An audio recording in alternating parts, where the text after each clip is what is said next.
Telefoon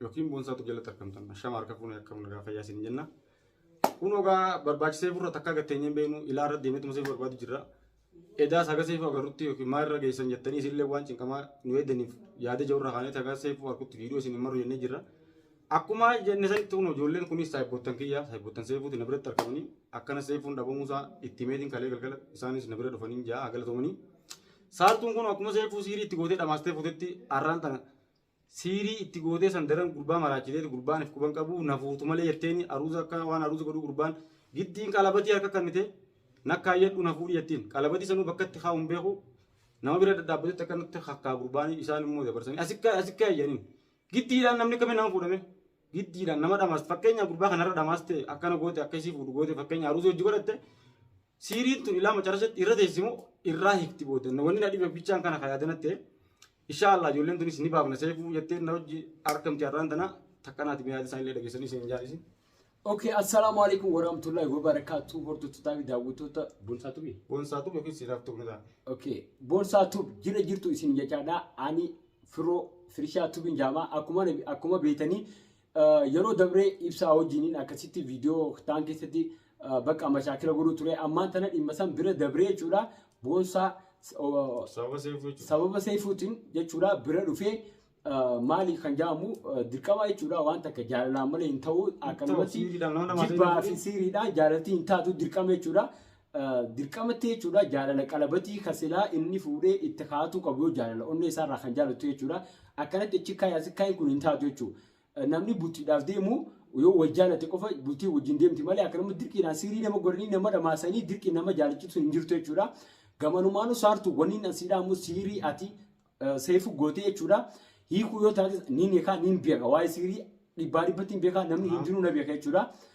Yoo feete sittillee godhee akka ati maraatullee akka mucaa san biraa deemtu siin godhaa jechuudhaan. Hedduu takka waa'ee dandeettii waa'ee karaa siiriitti niin qabaa nama hedduu kaniin ani wajjin akka malee hojiirraa dhamaasee maal godhes akkaan ture ni beeka nama hedduu na beeka jechuudha.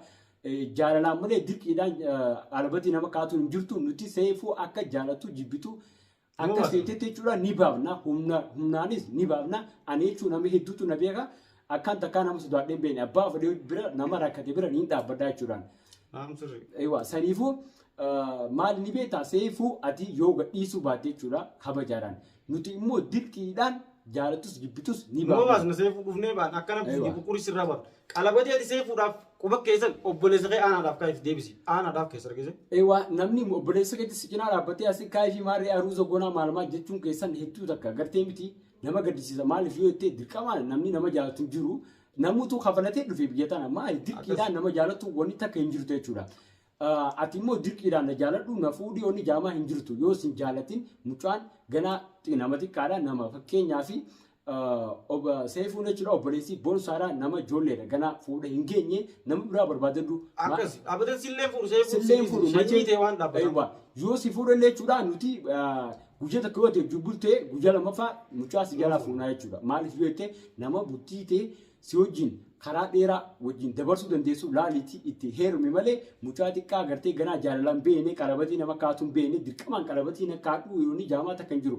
Yoo siitee namootan ni jiraan gurguddaan ni jira warroottan sammuu bultis beeku isaanii deemitii qallabatii itti kaadhu yoo dansi jechuudha. Akkas siifisee kun hantuutaa fi bashoo siifisee kun xilaata diina akkamitti har'a duraanuu akka malee wal barbaadaa jirti seefus ni beekna anis numaan beeka har'a gara galchitee dhamaastee siirii ati har'a seefuu dhamaastee siirii itti kaayyatti kun nama du'ee wajjin akka nama rafeetati beekta akka nama du'een nama du'een na fuudhii akka nama jiru jirutati seefuun har'eef hin beeku ifillee hin beeku dhuga dhamaaste. Qallabatii gisee harka dura qabattee bakka biratti inni deemu sanu harka kiyya kana naa kaayu dhugaatuun xiqqoolee sitti lagamooti. Atiin tumuuma akka misaartu ayyooma seefuu baasuu baaddee amboon isaa miti asirraa hin gattaa itti michaan akka keetti dhageesse. Ati malaan ni beektaa gosa waan takka yaadiin jechuudha ani waan akkanaatti nama bira dhaabbachuudhaan nama xiqqaa guddaan na beekaa as keessatti jechuudha. Kana ammoo ta'ee garuutu ani tolchee bareecheessi yoo si tumuu taates yoo waa si godhuu taates maarree kanaan gama hundaanuu dandeettiin hin qabaachuu siin agarsiisa hojiinis garsa afaan osoo hin jechuudha mucaa ammoo jaalatu jibbitu si jalaa fuuna mucaan ati qalabii itti kaatu takka hin jirtu jechuudha mucaa yoonii fi nagaan deebistee siirii baantu irraa hiikiti deebisi malatti yoo deebisu baatti irraa hiikee garuu sittillee godhee akka ati gartee miidiyaa kanarraa afaan banaa hin oolle siin godhaa jechuudha maaliifi kana hojiin osoo dandeettii tiyya waan hin qabu hojii tiyya ittiin siin agarsiisa ani nama if dhaatu osoo hin taane jechuudha saartuu hedduu takka deemtee haasuyitee maal jechuu jirta mucaa qalabatiin takkaadhaa haruusan godhaa ilil jettee maal jechuu kun jechuun ammoo sirraa hin fakkaatu jechuudha maaliif nama dhiiraa tokko akka beenutti dhiira qalabatii isaas kaata malee ati ittiin kaatu kun safuudha safuu oromoo safuu fi aadaa qabdi jechuudha. Takkanaati siirii akka saartuun seefutti siirii godhetti isinillee siirii itti godhaa abulu bira dhaqaa waan balloon fayyadamsan fayyadamaan jechaa turtan hojjettoota qabeentoota keenya. Firoo akkuma beektan kana firoon siiriis godhuu namni isa ga'us hin jiru dhugaadha arra bakka hadhaayetiin anis bakka siirii godhan sanis hin beeku waan ta'eef dhaqeetiin dirqama firoo bira dhufee firoon unkaan tasaartuun seefu godhan irraa eegee isitti na garagalchuu nama danda'usi yoo waan sana hojjetuudhaati. Takkanaati guyyaa lama siif kan na saartu yoo gallakkiste gadhiistaa gallakkisuu baannaan akka itti fuunu ni beenaan sin jaanis. Qoy ishiin qoy isa nama dhiira biraa hin dhabde. Na dhiibee goonda kana dhiib isiifiin seefu hantu taa'e gosa. Dhiiraa akka beenuti dhiirumaatu qalabatii nama kaataa garuu taasisun saartuu ajaa'ibuma. Innaa waan akkasitti dhiirti yoo si malee hin jiraanne namni gurguddaan ni jira. Nama akkasiisan irra si wajjin fakkaatti. Kasi fakkaatu kasi wajjin deemu. Malee seefuun abadan sidhiisiiti shanyiiti akkam fuune kana jala murree jira. Aywa jala murree jira kana daran maali beektaa ani jechuudha. Waan kana silaa boonsaa saayiba jabaa hedduu takka ture jechuudha. Dhimma kana ani silaa hedduu takka irratti eegu achi gaditti akka mashaakila godhu jirutti jechuudha. Faayidaa fi ibsaa ni beektan jeetii yaada ichi jidduu mashaakila godhu ture. Sanirratti ammaan tana beeliyoon tana alhamdulillahi amma eegaan dhufee booda inni waala deemu jiru kana agaree natti illee dhufee sababa sanirratti saartuu tana hedduu takka amma san dura waan akkanaatiin deddeemtii hedduu takka yaa'ee godhu turte jechuudha. Ammaan tana har'a gama saartuu kana bakka hedduu takka dhuguma saniin jechuudha ittiin yadhee jechuudha saartuu. Waan akka isin jechuudha waan mucaan kana ittiin godheete yaaduu siirii fi maarree kan agartee facaleessuudhaaf hedduu takka agartee dandeettii waan inni qabuuf jecha dandeettii jettiin ni amana saartuu immoo gama akkaataa ittiin feetetti jechuudha siirii baantus itti godhee jechuudha ati jechuudha mucaan suni waan sin jaalanneef nama si jaalatu jechuudha agartee miti nama si jaalatu jaaladhu malee nama si jaalanne hin jaalatin dhageesse taakkasiitii. Nuti yeroo amma haasawaaf jechuun bakka guddoo siif hin qabnu hojiidhaan si agarsiisne deemnee jechuun waan ati mucaa agartee miti deemtee nama hunda yaamtee geelota keetii maal jettee aruusa goonettee maali boo maal jechuu keeti qoy nam mucaa fuutee dirqiin qalabatii takaatu. Ni fuutee mucaa khalaas mucaan dhuma yeroo meeqa asuma yeroo meeqa. Yeruma yeroo bargiddi nama ajjeeftee jechuudha. Giddiin jaalli giddii jaati maali? Waan akka malee nama dhibaate takkaan hunda keenya isaa fuudhatu dhalaan nuti maqaa Oromoo ati maqaa dhaabbaa gadi dhageenu. Awoo laal warrummaan gandaa ta'ummaa dhiiroo maal isin jaa mucoon qalabatii itti kaatee jaamsitee hoggaa jira maqaa keetiif yaaddu ansi daran obboleessa kee jazbaa kasi bira dhaabbatu inni yoo fuudhuun deemu immoo akka dhaabbatu taafuu deemanni kana. Amma ishee siiriitti godhee. Barsiiriitti godhee dhiyoo tana isaa dalaga irraa galu ulaa dura waa ta'uufanii dhamaasanii nama Oromoo kanaan fuudhanii kutanii. Nama siirii godhu ishiin hin garee yaa. Ganaati nama siirii godhu hin garee. Ganaa nagaree ganaa nama agartee jechuudha. Ijaa keenya jira nama siirii godhu. Humnaa yoo taates sammuu yoo taates nuti nama abbaa ofirraa qaqqabee dhoorkee jechuudha. Taakkasiiti. Akkasiiti firoon irraa macarashatti na wajjin jiraata kana booda. Firoo harkaa bakka seentu garuu siif beeka wallaahi billaan sitti illee tuqadhu isumaa si qajeelcha akka ni beekatu isa. Amma booda jechuudha ani beekee hedduu takka duree warra gama nama biraatillee akkasitti kaniin ittiin hojjedhee irraa dhaabbadheetiin ture. Garuu saartuun tuni haala kanaa yoo kan dirqiin mucaa fuudhuuf deemti beektee silaa heerumuu deemtu fuudhuuf deemti kaniin fuudhatee yoo yaaddu taate ani waan takka waan si jalaa dhaabbatu hin qabu jechuudha. Namoota dhibba takka nama dhibba takka dhaabbisee of iddee jechuudha warra dhiiraa yoo ta'e ani humnatiyya dandeettii tiyya agartee miti ifitti amaleetiin deemu waan hin ta'eef hunda nama hanqa feeteef jettee dhufte humnaanis firraa dhorkaa jechuudha firraa dhorkina gama haanni yoo ta'e firraa dhorkina.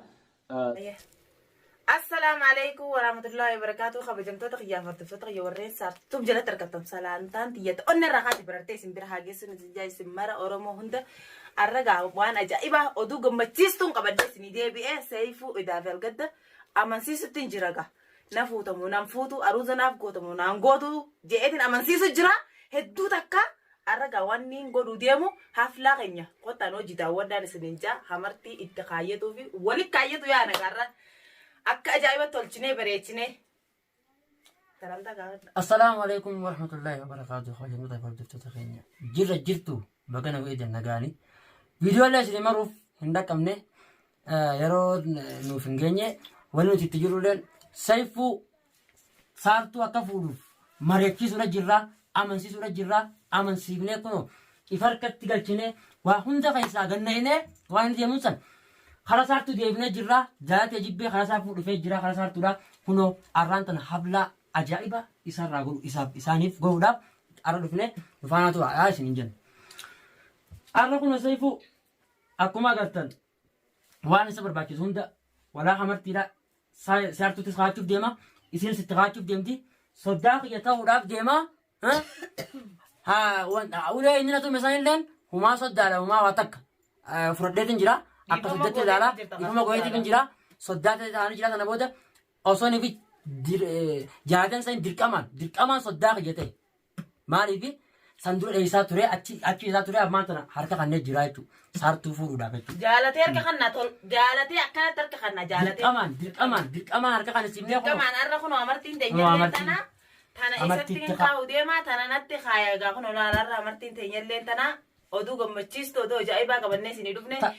Tolchinee egaa bareechinee ammoo waan itti kaa'u deemnu isallee huccuu ajaa'ibaa qopheessineefi maali aruusa irratti ammoo suufni bakka hodhaa jira arra bakka hodhaa geessinee hankuma suufni isa hodhamu walirra shaagoonee akkasi shaagoonu yaana gaaruusa hankuma suufni isa dhufuu hafachuu dadhabneeti waa kana finneefi kanatti kaa'uudha yaana kanatti kaa'u yaanaan isinin janna kabajamtoota fardatoota hedduu takka gartaniimi aruusa kana mee noo hojii daawwadaan isinin jaaga hanqa akka ajaa'ibatti tolchinee bareechinee isinii goona Tamitti isaati tana. tanatta isaati Tonton teeti. oljiiba oljii irratti qabeeyye Hai.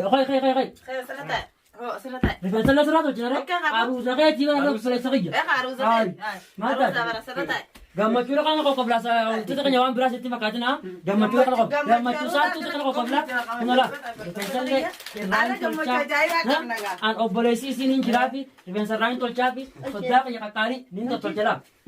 tolchiibe irratti qabeessa. Hin cirtu. Kunala aboo sirri bareechi gaa wayeetti haaruusaadhaan haaruusaa sirri bareechi kaa'ee qirsis ni naaroomsaa bila. Sodduma qiyyaa taatee baandaami. Maashaallah maqaa kura boodi sanaadhi. Sodduma qiyyaa taatee la. Maashaallah. Maashaallah sanarraa jiru. tolchi qayyee Waan biraati wanni kana qoqqobluuf wanni kana qoqqobluuf Arus gammachuu kana qoqqoblaa tuuta kai. gammachuu keessa akkana qoqqoblaata tolchii sirritti. Rabbi warra hojii bulu hojii olus naa godhu. Aamin. Ati matee tolchimee sirritti. Maashaallah. Kan jennee ma? Shaajee.